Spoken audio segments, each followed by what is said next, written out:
बिहार की जनता एक नया सशक्त विकल्प जरूर देगी इस चुनाव में। कि लालू यादव को हटाने के लिए मैं शैतान से भी हाथ मिलाने के लिए तैयार हूँ। और आप नीतीश बाबू उन्हीं लालू यादव के शरण में चले। विकास तो आपके एजेंडे में नहीं।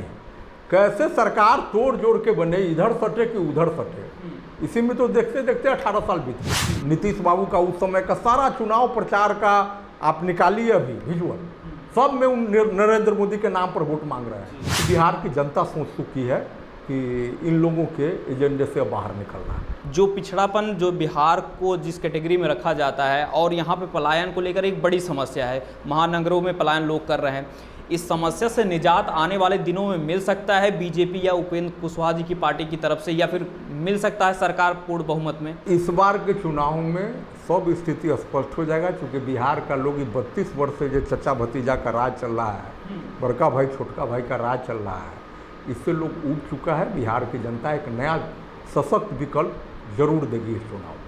क्या मुद्दे रहेंगे सर, अगर आपकी पार्टी की बात की जाए या बीजेपी की बात की जाए, तो आप लोग क्या अभी तालमेल करके आगे वाले चुनाव लड़ने की कोशिश रहेगी, या फिर जो है कुछ सीटों पर बंटवारा अलग तरीके से किया जाएगा? क्या कुछ समीकरण रहेंगे आने वाले समय में? नहीं, किसी न किसी दल से तो हम लोगों का गठबंधन हो गए हैं, समय के साथ पता चल जाएगा। अभी राजगीर में 3 दिन का हम लोगों का प्रशिक्षण शिविर हुआ था राष्ट्रीय लोक जनता दल का, और उसमें सर्वसम्मति से ऊपर हम लोगों के राष्ट्रीय अध्यक्ष उपेंद्र कुशवाहा जी अधिकृत किए गए। तो गठबंधन का दौर है। भारतीय जनता पार्टी जैसी बड़ी पार्टी भी राज्यों में गठबंधन करके चुनाव लड़ती है। हम लोगों की तो नई पार्टी है, लेकिन संकल्प पुराना है, इरादा पक्का है, गुल खिलेगा बिहार। तो किसके साथ आप देख रहे हैं आने वाले समय में कि कौन से? राष्ट्रीय अध्यक्ष जी अधिकृत है। हाँ, तो सर क्या लगेगा आगे वाले चुनाव में समीकरण बदलेंगे 2024? देखिए, जनता नहीं चाहती कि 2005 के पहले का जो बिहार था, खौफनाक मंजर वाला बिहार, उसकी फिर से पुनरावृत्ति हो। इसलिए लोग निश्चित तौर पर एक नया विकल्प देंगे। आपसे सवाल ये रहेगा कि 18 साल नीतीश कुमार सरकार के हो गए हैं, 9 साल मोदी सरकार अपने आप को प्रमोट कर रही है, कैसे दोनों को आप देखते हैं? पहले नीतीश कुमार से आपको चाहेंगे कि बिहार की स्थिति बताएं, विकास कितना हुआ, कितना बाकी रह गया, या विकास हुआ ही नहीं। उसके बाद नरेंद्र मोदी सरकार की उपलब्धियों के बारे में क्या कुछ आप सोचते हैं, जनता को एक बार बता दें। देखिए, नीतीश कुमार जी का शुरुआती बहुत अच्छा था। जब भारतीय जनता पार्टी के साथ मिल करके चल रहे थे, तो जो पूर्ववर्ती सरकार थी राष्ट्रीय जनता दल की, और उस समय जो अपराध चरम पर था, उस पर भी नियंत्रण लगा था।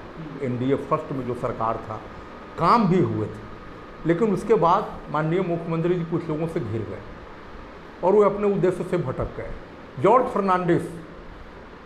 फर्नांडिस साहब जिन्हें कहा था समता पार्टी के निर्माण के साथ ही, और लोग जब पूछते थे कि किस दल से गठबंधन हो, तो उन्होंने कहा था कि लालू यादव को हटाने के लिए मैं शैतान से भी हाथ मिलाने के लिए तैयार हूँ। और आप नीतीश बाबू उन्हीं लालू यादव के शरण में चले गए। जिस कांग्रेस के तानाशाही के खिलाफ मैं जॉर्ज फर्नांडिस का उल्लेख इसलिए कर रहा हूँ कि जनता दल समता पार्टी जॉर्ज फर्नांडिस की बनाई हुई पार्टी थी। आप जॉर्ज साहब से एक बार माफी मांगना भी उचित नहीं समझे? कांग्रेस के खिलाफ जीवन पर्यंत लड़ते रहे जॉर्ज फर्नांडिस, और उनकी बनाई हुई पार्टी को आप कांग्रेस के खूंटा पर बांध दिए। बिहार और देश की जनता कभी माफ नहीं करेगी इन कामों के लिए। क्या लगता है नीतीश जी की अब छवि ऐसी बन गई है कि वो किसी घंटे में कौन सी पार्टी के साथ गठबंधन कर लें, ऐसी इमेज क्यों बन गई है? लालू जी घबराए हुए हैं कि जल्दी सरकार सत्ता दीजिए तेजस्वी को, कोई भरोसा करने के लिए तैयार नहीं। ऐसा क्यों हो रहा है, स्थिति क्यों ऐसी? तो उन्हीं से पूछिएगा तो बताएंगे। वो तो अपने कहते हैं फलाना आदमी हमको होने ले गए, फिर वो आए तो एने ले आए। बताइए,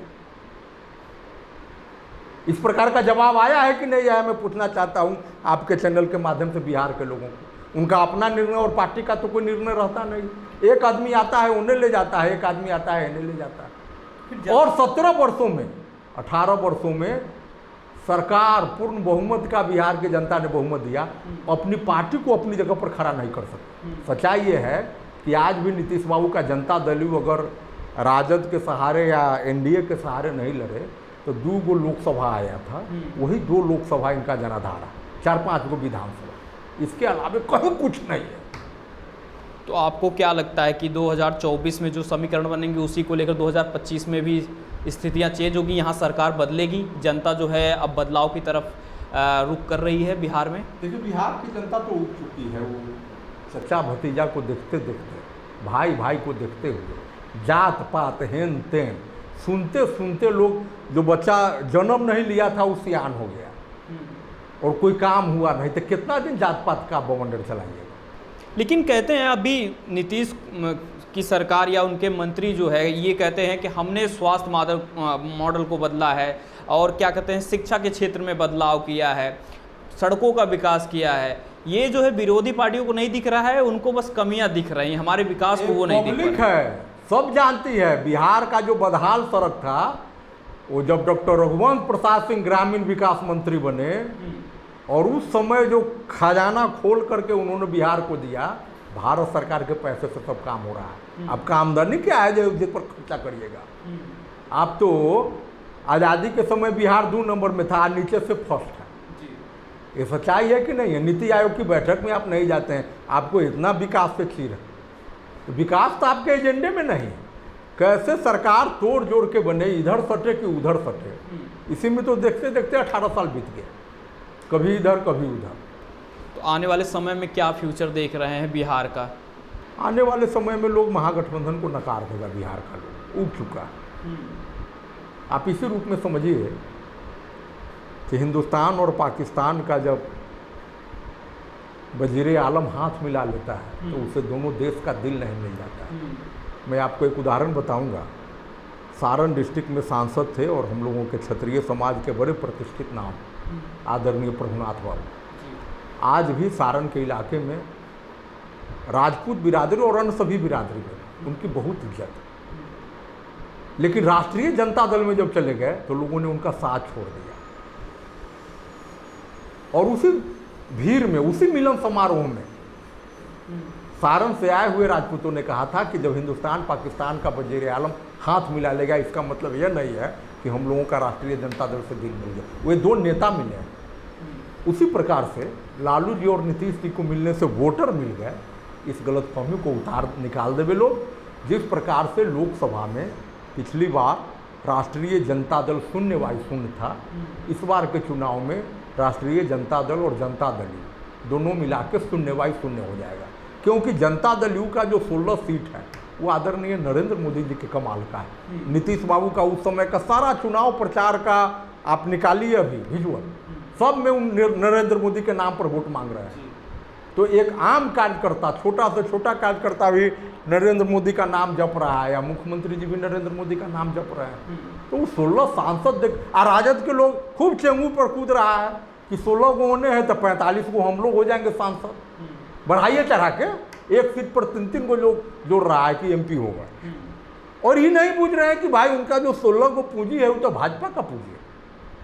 भारतीय जनता पार्टी ने जितना कुर्बानी किया अपने सिटिंग सांसद को काट काट करके, जितना तरजीह दिया प्रधानमंत्री जी ने नीतीश बाबू, यही काम है कि राते राते बुढ़िया बस्तर लेके चल दीजिए। लेकिन एक सवाल सर ये मन में रहता है, क्योंकि बिहार में जिस तरीके से आप कह रहे हैं कि बीजेपी या प्रधानमंत्री नरेंद्र मोदी की छवि पर सीटें मिली हैं नीतीश कुमार को या उनको फ़ायदा पहुंचा है, क्या कमी बीजेपी में रह गई है जो वो सत्ता लाने में या मुख्यमंत्री उनका नहीं बन पा रहा है, या क्या कमियां रह जा रही हैं जो उनका कोई विकल्प बीजेपी को लोग नहीं चुन पा रहे हैं? सरकार RJD की बन रही है या JDU मिलकर बना रही है, बीजेपी कहाँ फेल हो रही है? देखिए, दरअसल भारतीय जनता पार्टी निष्ठा को निर्वाह करने वाली पार्टी है। मैं आपको स्मरण करूंगा कि उत्तर प्रदेश का कल्याण सिंह के ज़माने में चुनाव था और वहाँ 22 सीट समता पार्टी के लिए भारतीय जनता पार्टी छोड़ा था। और चूँकि हम पैरवी कर रहे थे उस समय हमारे एक रिश्तेदार को वहाँ लड़ना था, और जब समता पार्टी का डेलीगेशन, यानी यही पार्टी जो आज जनता दल यू है, गया था तो कल्याण सिंह जी ने कहा था कि हम आपसे समझौता नहीं किए हैं। जॉर्ज फर्नांडिस का चेहरा देख करके 22 सीट छोड़े।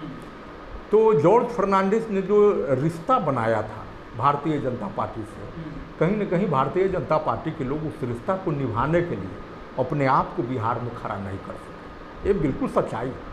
भारतीय जनता पार्टी चाह ही रहती तो निश्चित रूप से अन्य छोटे छोटे दलों के साथ मिलजुल करके बगैर नीतीश जी सरकार बना ली हुई रहती, इसमें कहीं कोई दुमत नहीं। लेकिन जॉर्ज फर्नांडिस का चेहरा आज भी, जब कहीं भी भारतीय समाज का एक विशेषता है कि अगर कोई पुराना रिश्ता रहा है पुरखों से और उसके जाने के बाद भी आदमी ध्यान रखता है कि वो किस कुल का है, किस खानदान का है, तो इस पार्टी को जॉर्ज फर्नांडिस के कुल का माना जाता है, तो उसको उसका निर्वाह किया है भारतीय जनता तो क्या लगता है कि अभी मौजूदा हालात को देखते हुए बीजेपी को भी सोचने की ज़रूरत है, अपने हित की और बिहार के हित को सोचने की ज़रूरत है? अभी तो बीजेपी के लोगों से पूछिएगा, लेकिन मुझे ऐसा लगता है कि बिहार की जनता सोच चुकी है कि इन लोगों के एजेंडे से बाहर निकलना है। आपकी पार्टी से आते हैं उपेंद्र कुशवाहा जी, क्या आगे रणनीति आप लोगों की बन रही है बिहार को लेकर, क्योंकि तमाम विपक्षी दल इकट्ठा हो रहे हैं, आप लोगों की क्या रणनीति होने वाली, क्योंकि 2024 का भी लोकसभा चुनाव आने वाला है, उसके बाद 2025 का उसी आधार पर तय किया जाएगा, तो क्या कुछ सोच रहे हैं किस तरीके से लड़ना है या क्या चीज़ें आगे प्लान कर रहे हैं? सब पर काम हो रहा है, बहुत जल्दी आप लोगों को सूचना मिल जाएगी, जो होगा अच्छा होगा, बढ़िया होगा। चलिए, बहुत शुक्रिया सर। बिहार की धरती से हमारी यही यात्रा दिखाने की कोशिश हो रही है, जो सड़क यात्रा हम शुरू कर रहे हैं, जिसमें हम जनता से भी मिल रहे हैं, जनता प्रतिनिधियों से भी मिल रहे हैं और जानने समझने की कोशिश कर रहे हैं कि आखिर बिहार की राजनीति में क्या कुछ चेंज हो रहा है और जिस तरीके से नए नए गठबंधन बन रहे हैं, जो नए नए मुद्दे आ रहे हैं, उन सबको लेकर क्या कुछ सोच रहे हैं, यही दिखाने और समझाने की कोशिश है। कैमरे के पीछे हमारे सहयोगी अभिनव, मैं शिवशंकर उपाध्याय, धन्यवाद।